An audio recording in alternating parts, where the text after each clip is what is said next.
इस संसार में हर व्यक्ति चाहता है कि जब वह किसी कठिन समय से गुजर रहा हो, जब वह दुखी हो या संकट में फंसा हो, तो कोई अपना उसके साथ खड़ा हो।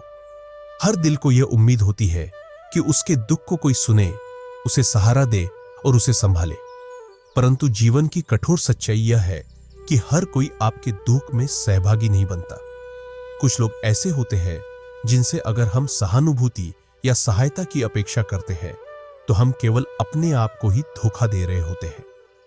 महान आचार्य चाणक्य, जो राजनीति, कूटनीति और जीवन की वास्तविकताओं के अद्भुत ज्ञाता थे, उन्होंने अपने ग्रंथ चाणक्य नीति में ऐसे 8 प्रकार के लोगों के बारे में बताया है जिनसे जीवन में कभी भी सहायता या सहानुभूति की उम्मीद नहीं करनी चाहिए। आइए अब हम विस्तार से सरल शब्दों में समझते हैं कि वे कौन लोग हैं। पहला है हथियार रखने वाला व्यक्ति। जिस व्यक्ति के पास कोई हथियार होता है उसे झगड़ा करने से हमेशा बचना चाहिए। हथियार से लैस इंसान अगर गुस्से में आ जाए तो वह पल भर में शस्त्र का उपयोग कर सकता है और सामने वाले को गंभीर चोट या मौत तक पहुंचा सकता है। क्रोध में व्यक्ति अपनी सोच समझ खो बैठता है और फिर उसका हथियार किसी का भी जीवन नष्ट कर सकता है।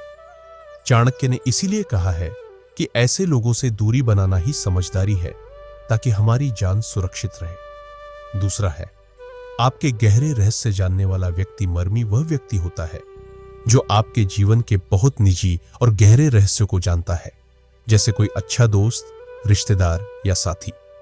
अगर ऐसा व्यक्ति किसी कारण आपसे दुश्मनी कर लेता है तो वह आपकी गुप्त बातें सबके सामने उजागर कर सकता है और आपकी प्रतिष्ठा या सम्मान को नुकसान पहुंचा सकता है। उदाहरण के लिए रामायण में विभीषण ने रावण के सारे रहस्य श्री राम को बता दिए थे, जिससे रावण की हार हो गई। इसलिए अपने रहस्य जानने वालों से हमेशा मधुर संबंध बनाए रखना चाहिए। तीसरा है मालिक या राजा। चाणक्य ने कहा है कि मालिक, राजा या किसी भी सत्तावान व्यक्ति से दुश्मनी नहीं करनी चाहिए। उनके पास इतनी शक्ति होती है कि वे किसी का भी भला या बुरा कर सकते हैं। यदि कोई राजा या मालिक नाराज हो जाए तो वह आपको बड़ी मुसीबत में डाल सकता है। इसलिए ऐसे शक्तिशाली लोगों से हमेशा विनम्रता और समझदारी से पेश आना चाहिए, ताकि जीवन में किसी तरह की मुश्किल ना आए। चौथा है मूर्ख व्यक्ति से बहस करना या झगड़ना बिल्कुल व्यर्थ है। मूर्ख ना तो सही गलत का फर्क समझता है और ना ही अपनी या दूसरों की भलाई बुराई को पहचानता है। अगर आप ऐसे व्यक्ति से झगड़ते हैं तो वह बिना सोचे समझे विवाद को बढ़ा सकता है और स्थिति को और खराब कर सकता है। इसलिए चाणक्य ने सलाह दी है कि मूर्ख व्यक्ति से दूर रहना ही सबसे अच्छा तरीका है। पांचवा है बहुत अमीर व्यक्ति। अमीर व्यक्ति के पास धन और साधन होते हैं जिससे वह किसी को भी अपने पक्ष में कर सकता है। यदि कोई अमीर व्यक्ति नाराज हो जाए तो वह अपने पैसे के दम पर आपके खिलाफ बड़े से बड़ा संकट खड़ा कर सकता है। उसका प्रभाव अदालतों, प्रशासन और समाज में भी होता है। इसलिए चाणक्य कहते हैं कि अमीर व्यक्तियों से टकराव करने के बजाय उनके साथ मधुरता और सावधानी से व्यवहार करना चाहिए। छठा है डॉक्टर या चिकित्सक। हमारा स्वास्थ्य और जीवन किसी न किसी रूप में डॉक्टर पर निर्भर होता है। अगर डॉक्टर से दुश्मनी हो जाए तो वह इलाज में लापरवाही कर सकता है या सही समय पर सहायता नहीं कर सकता। एक छोटी सी गलती या गलत दवा से जान भी खतरे में पड़ सकती है। इसलिए डॉक्टर के साथ हमेशा अच्छा और सम्मानजनक व्यवहार करना चाहिए, ताकि कठिन समय में उनकी मदद आसानी से मिल सके। सातवां है खबर फैलाने वाला या याचक। ऐसे व्यक्ति होते हैं जो खबरें फैलाते हैं या हमेशा किसी न किसी से मदद मांगते हैं।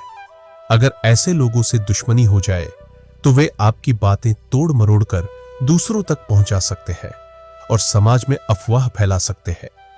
गलतफहमियां और विवाद अधिकतर ऐसे ही लोगों के कारण बढ़ते हैं। इसलिए चाणक्य कहते हैं कि खबर फैलाने वालों से सतर्क रहना चाहिए और जितना हो सके दूरी बनाकर रखना चाहिए। आठवां है कवि, पत्रकार, लेखक या वक्ता। आज के समय में कवि, पत्रकार, लेखक और वक्ता समाज में बहुत प्रभाव रखते हैं। वे अपनी लेखनी या वाणी से लोगों के विचारों को प्रभावित करते हैं। यदि कोई कवि या पत्रकार आपके खिलाफ कुछ लिखने या बोलने लगे तो उसकी बातें दूर दूर तक फैल सकती है और आपकी छवि को गंभीर नुकसान पहुंचा सकती है। इसलिए ऐसे लोगों से हमेशा सम्मानपूर्वक व्यवहार करना चाहिए और उनकी नाराजगी से बचना चाहिए। 9वां है, खाना बनाने वाला व्यक्ति रसोइया हमारे भोजन की जिम्मेदारी संभालता है। अगर रसोइया नाराज हो जाए तो वह खाने में लापरवाही कर सकता है या जानबूझकर ऐसा कुछ कर सकता है जिससे हमारा स्वास्थ्य बिगड़ सकता है। भोजन से जुड़ी सावधानी बहुत जरूरी होती है, इसलिए हमेशा रसोइये से अच्छा व्यवहार करना चाहिए, क्योंकि अगर भोजन में ही समस्या आ जाए तो सेहत और जीवन दोनों खतरे में पड़ सकते हैं। अगर आपको यह महत्वपूर्ण जानकारी अच्छी लगी हो तो कृपया इस वीडियो को लाइक करें ताकि हमें आपके प्रेम और समर्थन का आभास हो। साथ ही इस जानकारी को अपने दोस्तों और परिवार के साथ शेयर करें ताकि वे भी इन जीवन उपयोगी बातों को जान सके और अपने जीवन में सावधानी बरत सके। और हां, हमारे चैनल को सब्सक्राइब करना बिल्कुल न भूलें ताकि आपको ऐसी ही और भी ज्ञानवर्धक जानकारियां समय समय पर मिलती रहे। हम अगली वीडियो में फिर मिलेंगे एक और रोचक और महत्वपूर्ण विषय के साथ। तब तक कमेंट बॉक्स में जय मां लक्ष्मी अवश्य लिखें और मां लक्ष्मी का आशीर्वाद प्राप्त करें।